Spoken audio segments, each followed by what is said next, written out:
Okay, so being a design, manufacturer and sales business, for quite a small business, it's a very complicated business.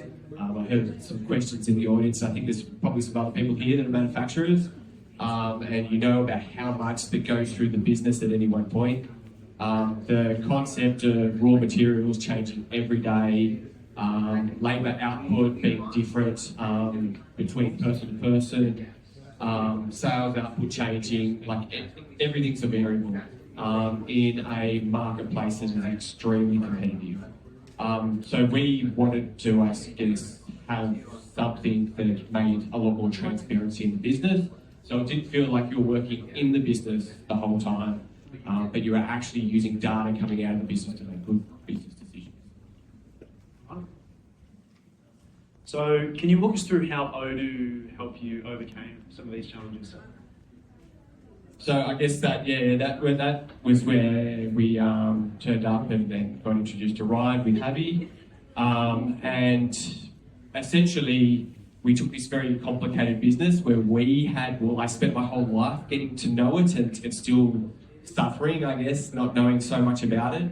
And Ryan with Havi turned up and we sat down and we spoke about the business. And with what felt like a couple of hours, I was very surprised at how quickly Ryan could come back to us and talk to me about what my business was like and how Odoo could support the business. And I guess from there, we've implemented a number of things in the business, particularly on the manufacturing side, where there's a lot more transparency in the business. We can see what areas of our business have availability for us to work towards, all that sort of stuff. And it's all been doing, I guess, making things as transparent as possible. Something. So share as well. And let me tell you a story. I never share with you and Larry. So every time I get a project 5 years ago, I listen to a story about tier service. So they have established in maybe 19 something. Yeah, 1910s, very long history. And Larry is father of Joe in third generation. He would like to find a best system, a foundation before he retired, but he's not retired yet. He passed the business to Joe. So the story.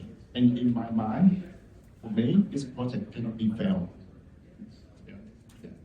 So and that's why I'm for the challenge. I don't think that's a challenge. I think that's a good experience we have together to build a good system for the business, not only for now, but can grow it maybe in fourth and sixth generation.